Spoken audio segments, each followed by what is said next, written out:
Históricamente, Chile no se ha caracterizado por proteger a su flora nativa.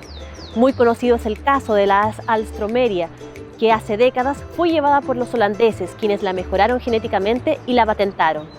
Casos como ese también han ocurrido con plantas que no solamente tienen características ornamentales, sino que también fines medicinales.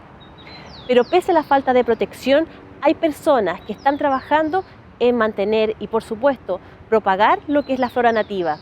Hoy conoceremos el caso de una agricultora que lo hace desde el corazón de la región metropolitana.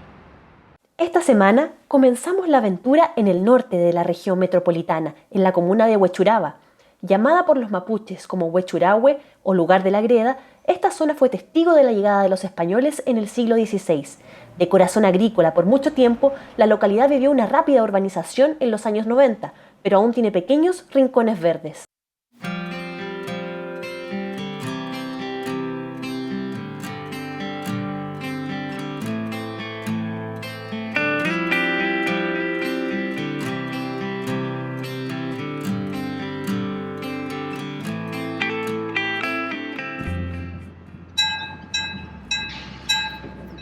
Mi nombre es Mónica Musalem, yo soy ingeniero agrónoma de la Universidad Católica y posteriormente hice un postítulo de Arquitectura del Paisaje en la Universidad de Chile, así que tengo doble militancia, y de ahí nació la idea de crear, de formar este vivero, el vivero Pumagüida, que es un vivero que somos especialistas en propagación y difusión de nuestra flora nativa de valor ornamental y que también tiene las aptitudes para hacer rehabilitación ambiental. Ese es como el eje que nos mueve. Mónica decidió, por azar, que lo suyo eran las plantas nativas.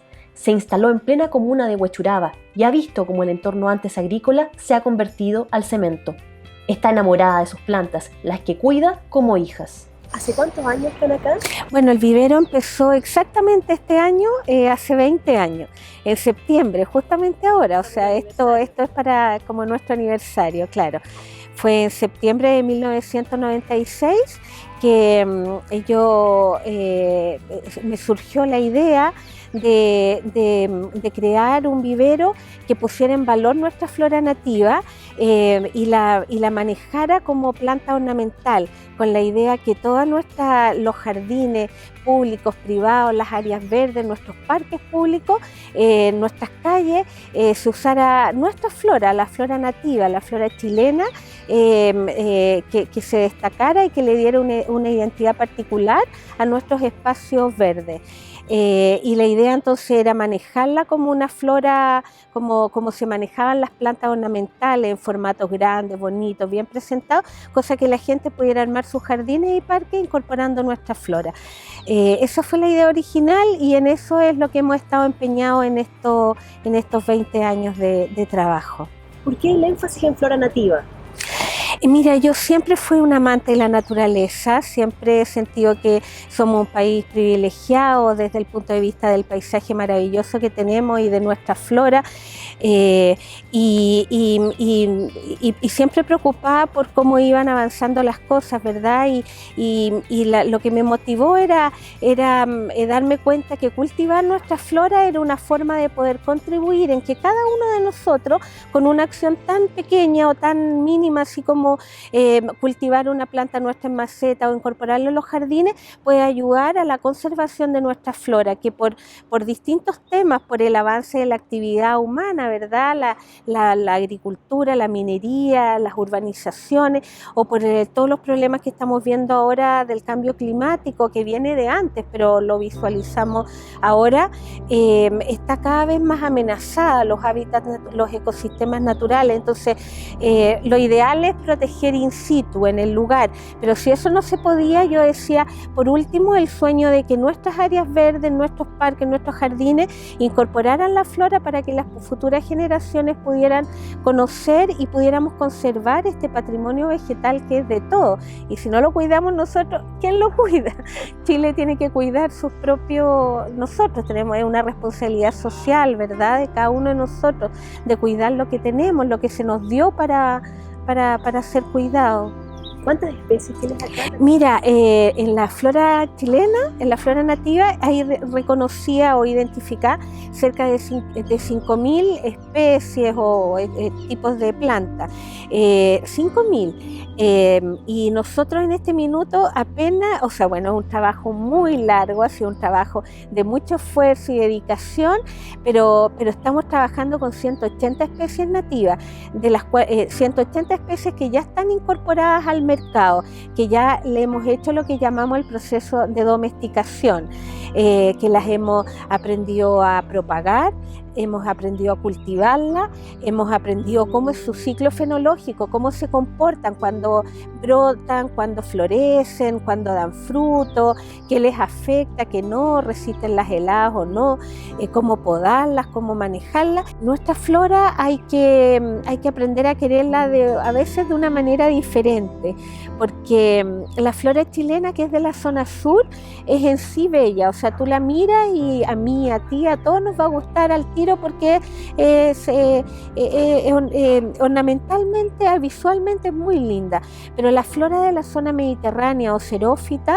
que es la zona más desértica, o sea, de condiciones más áridas, de repente no tiene flores muy vistosas o son muy chiquititas o de hojas chiquititas también, algunas tienen espinas, pero todas esas uno tiene que darse cuenta, tenemos que entender que son estrategias que las especies han desarrollado para poder vivir en este clima y en estas condiciones que en algunos periodos son de mucho estrés para poder sobrevivir, porque no es menor que en la zona mediterránea de Chile central y del norte tenemos lluvia solamente 4 meses, 2 meses al año, si es que, porque en el norte ni siquiera eso, y el resto de los 8 o 10 meses las plantitas viven gracias, no sé, a las maravillosas estrategias y evoluciones que han desarrollado para adaptarse a estas condiciones ambientales. Y eso es lo que tenemos que valorar, y eso son unos recursos genéticos que son invaluables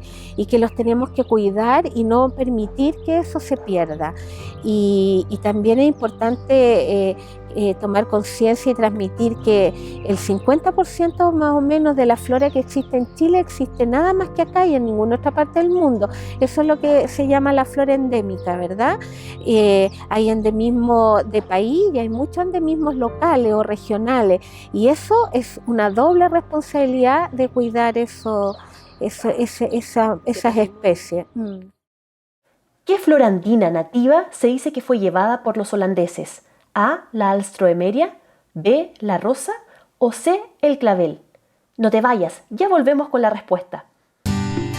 Esta semana conoceremos un interesante proyecto sobre gestión integrada de residuos.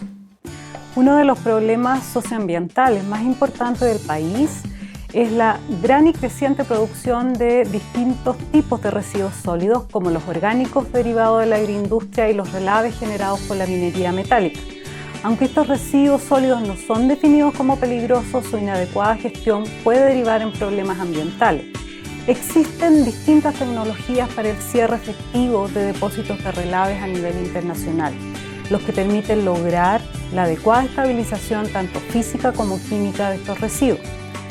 Entre ellas, la fitoestabilización efectiva ha demostrado tener una alta relación costo-efectividad y una buena aceptación social. Adicionalmente, permite otras externalidades positivas que son bien importantes, como por ejemplo aportar en forma importante al secuestro de carbono, porque la línea base, digamos, de carbono en estos relaves es casi cero, son residuos minerales, y por lo tanto también permiten usos posteriores de la superficie como recreacionales, productivos no tradicionales. También aportan a la conservación de la biodiversidad y a la restitución de servicios ecosistémicos, por ejemplo, recreativos, de regulación hidrológica, formación de suelo, al ciclo de nutrientes y la presencia también de polinizadores. Esta tecnología ha sido desarrollada y validada en el país por nuestro grupo de trabajo para los depósitos de relaves posoperativos presentes en las zonas norte-centro de nuestro país, llegando a pilotajes de terreno de mediana escala. El método considera el uso de residuos sólidos orgánicos industriales como lodos sanitarios o biosólidos, lodos de planta de tratamiento de purines de cerdo y diversos residuos agrícolas. Estos son usados como enmiendas y fertilizantes orgánicos para poder transformar estos relaves minerales en un sustrato física, química y microbiológicamente adecuado para el establecimiento de cubiertas vegetales autosustentables usando especies nativas.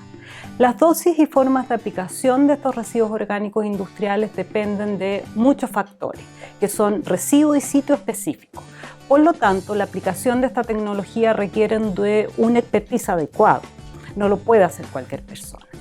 Una de las principales ventajas de estas tecnologías es la gestión integrada, por lo tanto, de residuos sólidos masivos que coexisten en el tiempo y en el espacio, como ocurre en diversas regiones del país donde la actividad minera y agrícola conviven.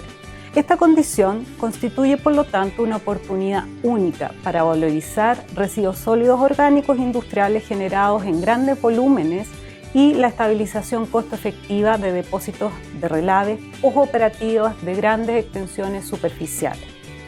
Nuestro equipo de trabajo ha estado generando el conocimiento técnico para que esto pueda ocurrir, con desarrollos específicos para la gestión de lodos, por una parte generado por las plantas de tratamiento de aguas servidas, pero también de residuos orgánicos generados por la agroindustria, como la industria porcina, entre otros tipos de residuos. Se dice que la Alstroemeria, más conocida como lirio de campo en Chile, fue llevada en el siglo XIX por botánicos holandeses, quienes la mejoraron genéticamente para alargar su duración y la patentaron.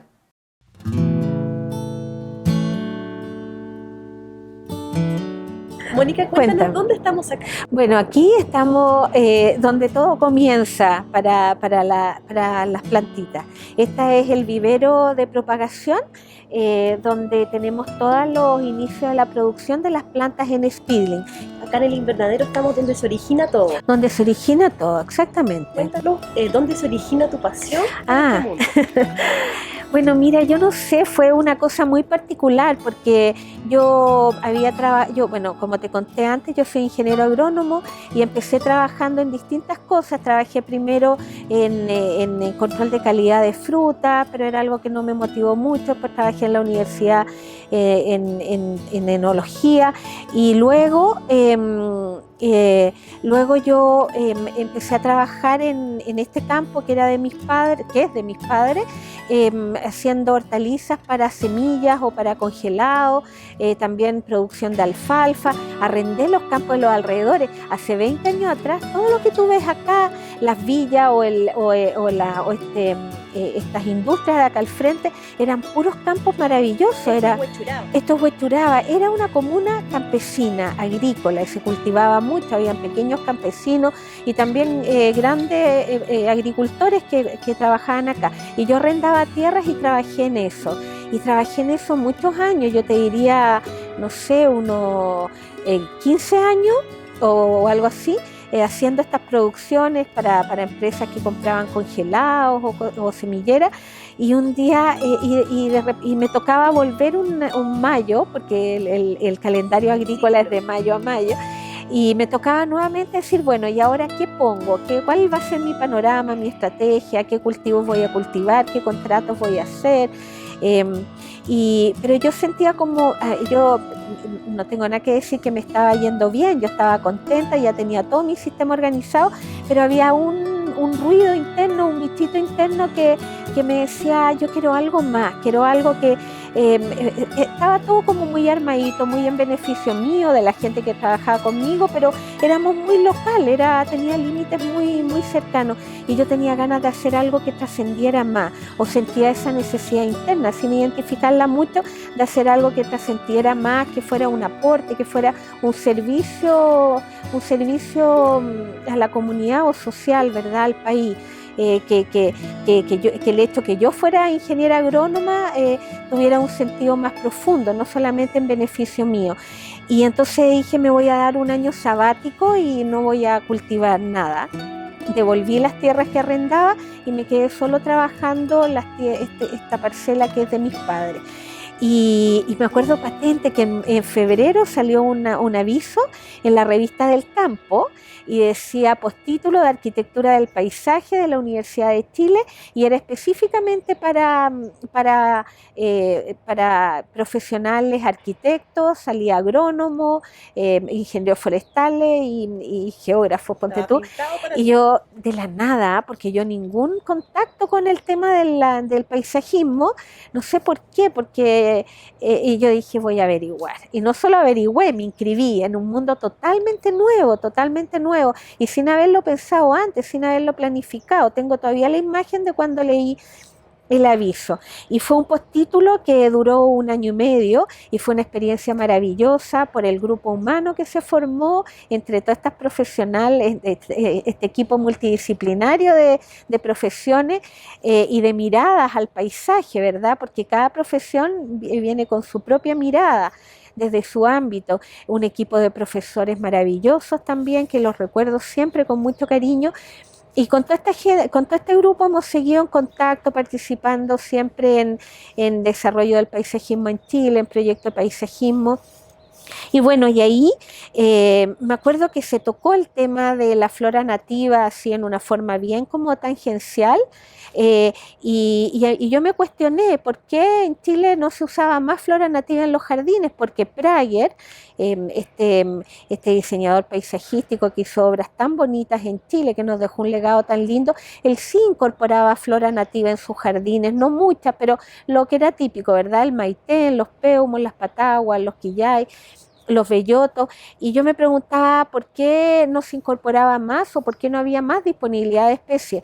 Y un profesor me decía que los paisajistas no lo usaban porque los jardines, los viveros no lo producían, y los viveros no lo producían porque nadie lo solicitaba. Entonces había un círculo cerrado. Y ahí fue cuando dije, yo voy a hacer un vivero de flora nativa, de valor ornamental, para producir plantas lindas, bien presentadas, en buenos formatos, de buen tamaño, para el ámbito del paisajismo. En esa época habían viveros de flora nativa, por ejemplo, la Universidad de Chile tenía el vivero de ellos, pero era todo dedicado al formato forestal y de plantas leñosas y muy poca variedad de especies. Formato chiquitito que era para forestaciones. Y entonces el giro fue un vivero dándole a las plantas valor ornamental, aumentar la diversidad de especies en propagación, cosa de poner a disponibilidad de los paisajistas árboles, arbustos, herbáceas, estrata baja, porque mientras tú haces un jardín con mayor número de estratas y mayor vida, mayor cantidad de aves vienen a su refugio, a alimentarse, nidar, y ahí empezó todo, ahí fue la idea que después se ha ido ampliando. ¿Para qué usaban los mapuches la planta nativa maqui? A como jabón, B como chicha o C como un aliño. Quédate con nosotros, volvemos de inmediato. Hoy en Campo Aprende nos enseñarán cómo sacar provecho a algunas fitohormonas. Hola amigos, estamos en el Centro Tecnológico Duobucé de Pirque para enseñarles algunos trucos con fitohormonas para regular el crecimiento de una planta. Las fitohormonas, también llamadas hormonas vegetales, son sustancias producidas por células vegetales y son capaces de regular fenómenos fisiológicos de las plantas. Si bien este es un tema no muy ampliamente conocido, se utilizan en la agricultura para acelerar o retrasar ciertos fenómenos. Un ejemplo de ello son las auxinas. Esta es una hormona vegetal que permite el crecimiento apical o hacia arriba de la planta, permitiendo que ésta tome altura. Cuando tenemos una planta con poca ramificación, podemos cortar unos 5 a 10 centímetros de la punta y de esta forma obtendremos una planta con mayor número de brotes laterales. Hay que tener en cuenta que esta hormona aplicada en la raíz hace todo lo contrario, permitiendo el enraizamiento o aparición de raíces laterales. Un tipo de auxina es el ácido indolbutírico, hoy más conocido como IVA. Este producto se vende como enraizante y es una gran ayuda para estacas difíciles de enraizar. Un segundo ejemplo es el etileno, hormona gaseosa encargada de la maduración. Gracias a esta hormona se pueden madurar algunos frutos como el tomate, poniéndolos en cámaras donde se libera este gas. También, al exponer limones verdes a este gas, toma su color amarillo. Un ejemplo casero de este fenómeno se da cuando envolvemos las paltas en papel de diario. La palta produce etileno a medida que va madurando y al envolverla estamos impidiendo que el gas de etileno se pierda en el ambiente, por lo que parte de él se queda entre el diario y el fruto, ayudando a que esta fruta madure más rápido. Un tercer ejemplo es el ácido salicílico. Esta sustancia, hace muy pocos años atrás, comenzó a considerarse una hormona y sirve para retrasar el envejecimiento en plantas. Al poner una aspirina en el agua del florero, las flores se mantendrán mucho más tiempo. Un último ejemplo es la giberelina. Esta tiene como funciones el crecimiento del tallo, del fruto y la germinación de semillas. Mostraremos su efecto en semillas de lechuga. Para esto pusimos en 4 placas Petri con papel filtro 10 semillas de lechuga, 2 placas testigo, una con luz y otra cubierta con papel aluminio. Las otras 2 con concentraciones de giberelina de 1 molar y 0,01 molar.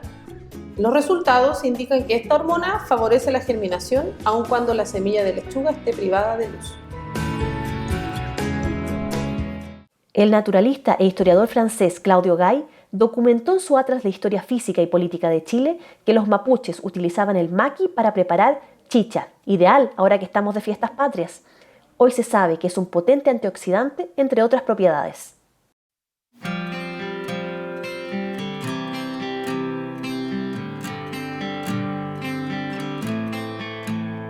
Mónica, cuéntanos, ¿ha sido muy difícil este camino, este recorrido? ¿Cuáles han sido las mayores dificultades? Sí, bueno, mira, como todo emprendimiento y como es la vida, ¿verdad? La vida tiene de todo, tiene de dulce y de gras, como dice el dicho, y sí hay dificultades cuando tú emprendes y sobre todo cuando emprendes en algo que es muy innovador, porque ahora, gracias a Dios y gracias al trabajo de mucha gente, no solamente del vivero Pumahuía, sino de distintos ámbitos, la flora nativa cada vez está más reconocida y más valorada. Pero hace 20 años trabajar con flora nativa, te juro que era una cosa que era como hablar japonés en medio de Chile, porque nadie lo consideraba o no era valorado, no le encontraban la importancia y tampoco el gusto, porque estaba todo este impulso de mirar el paisajismo que se hacía afuera, mucho lo que se hacía en los países del hemisferio norte, con especies del hemisferio norte que tienen otras condiciones ambientales, zonas donde las pluviometrías son sobre los 1500 o los 1000 milímetros. En Santiago y en la zona centro de Santiago estamos en 300 milímetros, de Chile estamos en 300 milímetros de lluvia en el año, ¿cierto? Entonces era mirar un paisajismo que en realidad era totalmente a contrafuerza de las condiciones ambientales de Chile. Tiene manejos distintos. Claro, y entonces empezamos nosotros a trabajar e incorporar especies, empezamos con 45 especies, después teníamos 60, después 80, y en un minuto la gente decía, uy, qué lindo, qué bonito tu trabajo. Me acuerdo un profe que me decía, Mónica, el trabajo que tú estás haciendo es una locura, pero qué bueno que haya gente que haga locura en Chile. Un profesor que yo quería mucho y después, bueno, él murió. Paisajista y entonces tenía esas dificultades, ¿verdad? Y eso me llevó a que un tiempo después que formé el vivero, que éramos 100% flora nativa, yo tuviera que tomar la decisión, o cerraba o me abría un poco para vender algo que atrayera gente, porque no estaba atrayendo a la gente. Y entonces empezamos a trabajar con especies de origen mediterráneo que se asociaran muy bien con nuestra flora nativa. Y entonces tuvimos que incorporar harta especies, pero después nos empezó a ir bien, empezó la gente a valorar más nuestro trabajo, nosotros aprendimos a manejar mejor la flora nativa, por lo tanto ofrecimos una planta más bonita, ¿verdad? Mejores tamaños, mejor desarrollo, plantas que tú las ponías en tu jardín y lucían, porque al principio también para nosotros fue un proceso de aprendizaje, de una planta chiquitita llegar a una planta bonita. También tuvimos que hacer ese recorrido y finalmente cuando se conjugaron todas estas energías en que nosotros pudimos ofrecer algo bonito y la gente estuvo más dispuesta, salió y empezó la cosa a funcionar. Pero como todo en la vida, cuando tú empiezas tienes que perseverar, tienes que confiar y tienes que perseguir el hacer realidad un sueño que tú sabes qué es lo que quieres lograr y que te apasiona. Pensando en el caso que pasó con la Alstroemeria y que los holandeses se dice que se llevaron la flor, ¿falta más protección a nuestra flora nativa a nivel de propiedad intelectual? Se ha hecho una industria del uso de esta especie, ¿verdad? Como el caso de la Alstroemeria, que es lo más conocido, pero hay otros ejemplos similares. Ahí, claro, ellos tomaron parte de nuestra genética en Alstroemeria, las mejoraron, luego las patentan y ahora los floricultores chilenos que quieren usar la Alstroemeria tienen que usarla pagando un royalty, pagando un permiso. Y uno dice, pero ¿cómo si es un recurso nuestro? Pero es así. Pero eso no quiere decir que se llevaron la especie. La Alstroemeria sigue en Chile y todavía está la posibilidad de hacer muchas otras mejoramientos, muchas otras cruzas. De hecho, en el extranjero todos los años sale una cruza distinta de Alstroemeria usando la nuestra también. Y actualmente en Chile, gracias a que todo está como manejándose mejor, ya hay proyectos de mejoramiento de Alstroemeria tanto en la Universidad Católica, que lo empezó hace unos años atrás el profesor Eduardo Late, y también en la Universidad de Chile. Ambas universidades están trabajando y están sacando especies mejoradas chilenas que prontamente van a estar patentadas y disponibles en el mercado. Muchas empresas, tanto mineras como urbanizaciones y otras agrícolas, hacen intervenciones al paisaje que a uno le duele no solo la guata, sino que también el corazón.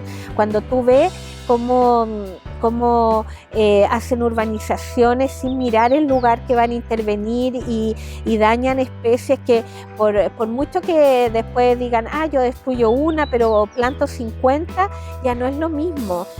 O lugares que debieron haber sido sitios prioritarios de conservación como la costa de la zona de Pichidangui, de Los Vilos, que está todo parcelándose cuando ahí hay un hotspot, o sea, un punto de endemismo y de flora que es único en el mundo y se está destruyendo sin ninguna conciencia, sin ninguna planificación ecológica como para proteger y para cuidar esa flora. Eso es un daño que no lo vamos a poder reparar nunca porque si tú destruyes ese ecosistema, en las condiciones actuales es muy difícil volver a tener eso. Y lo mismo que, no sé, tantos ejemplos, ¿no es cierto?, de destrucción de nuestro patrimonio vegetal y de ecosistemas muy valiosos por intervenciones comerciales. El país no se puede detener, ¿verdad? Pero hay otras formas de hacer esas intervenciones con un criterio de cuidar nuestra casa.